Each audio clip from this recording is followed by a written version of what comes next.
Hi guys, Sarah Klein here from Whole Health Lab and the director of the Ashtanga Inspired 200-hour yoga teacher training program.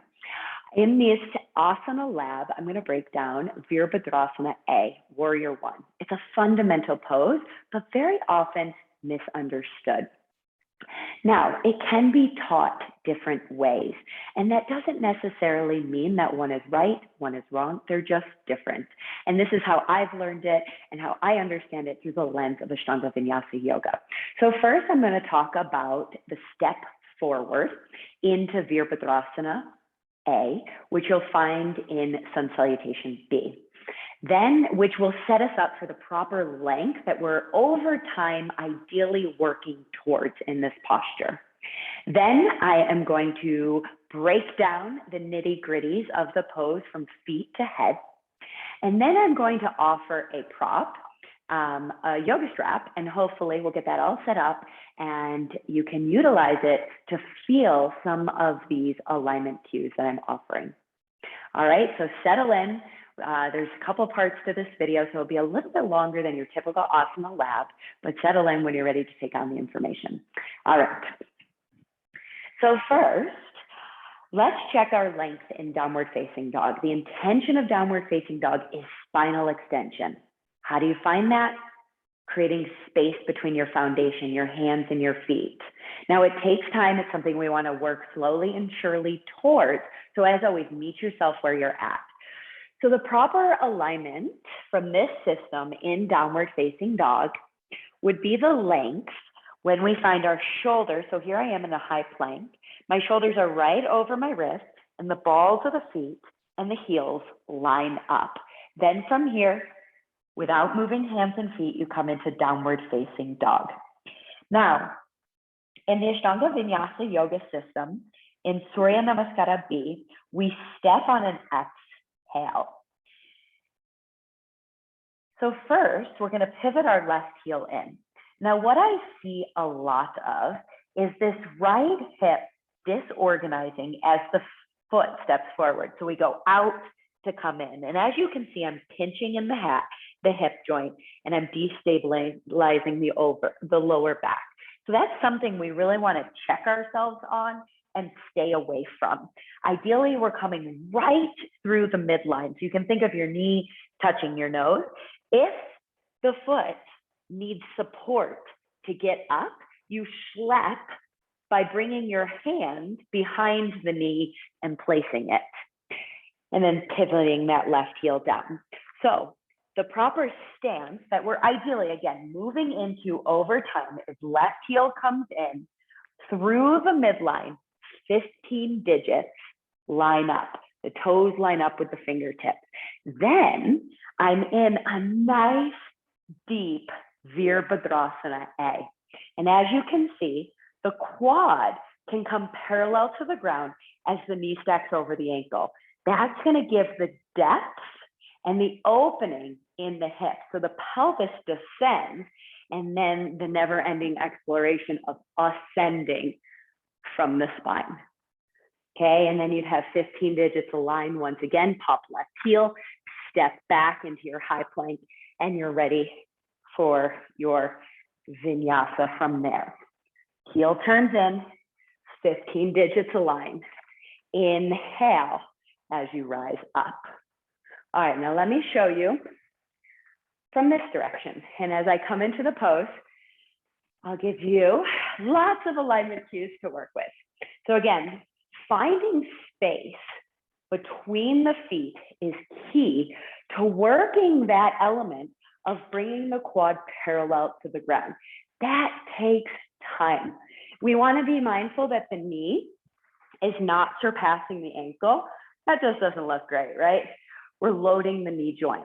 So as you descend the hip to bring the quad parallel, you got to scooch the foot forward. And of course, not overdoing it like so. It's a nice alignment with the knee right over the ankle, quad parallel to the ground.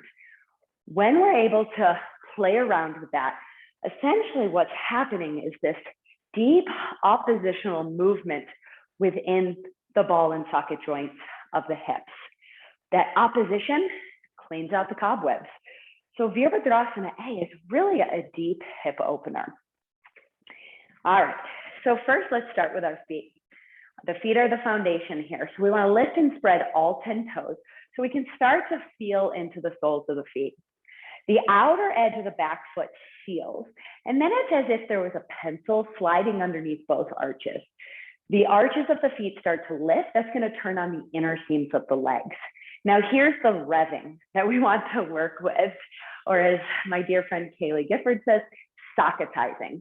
So as you feel the foundation of your foot, you're going to start to work the front femur into the pelvis. It's as if the outer edge of the hip were hooking back. That's going to create strength and stability right in that hip joint. Then, of course, the back knee can destabilize, and we want to watch out for that. So as you feel the outer edge of the back foot, the outer edge of the knee is actually externally rotating. That's going to stabilize. So let's see if you can watch this.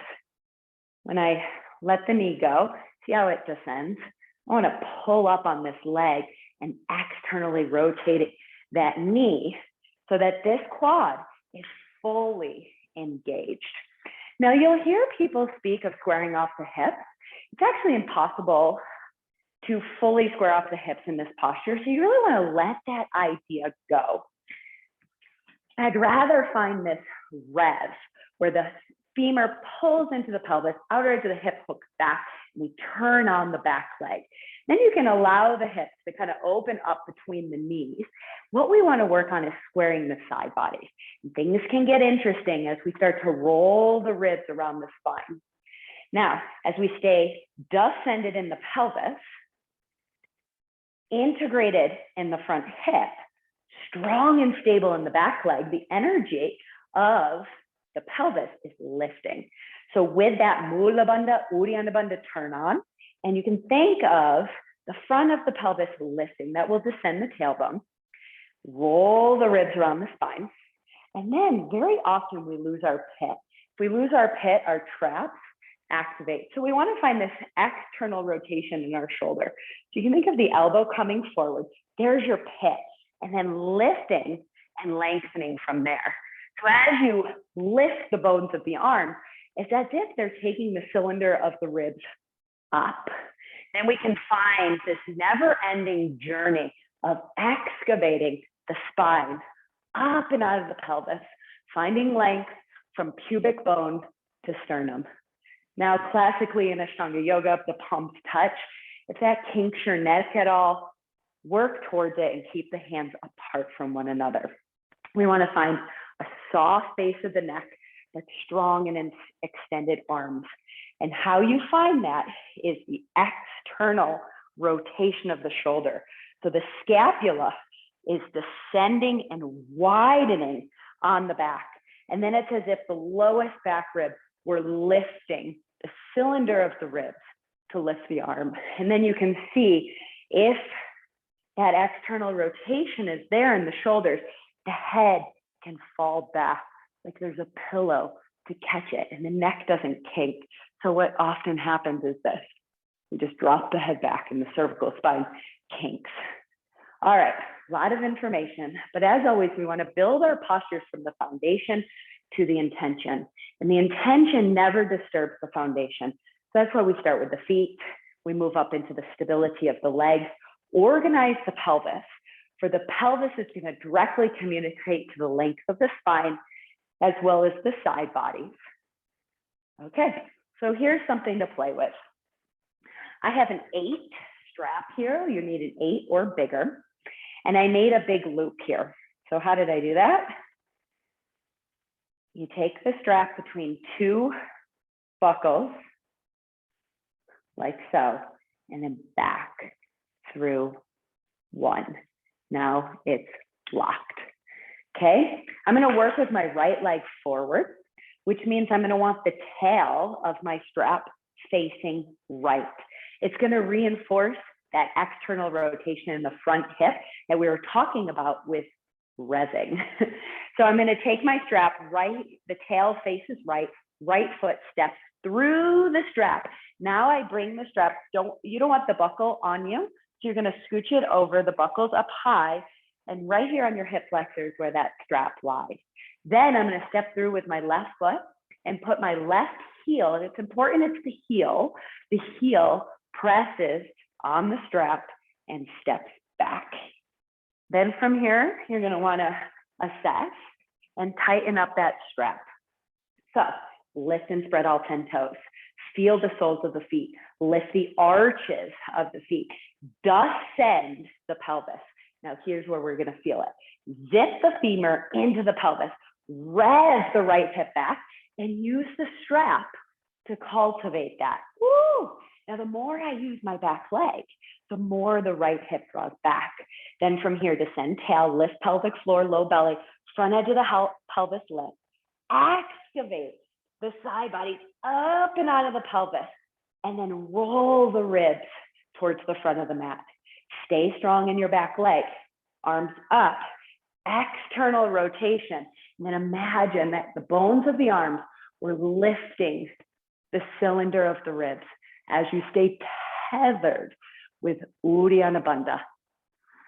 As always, we breathe and see if the breath can do the pose.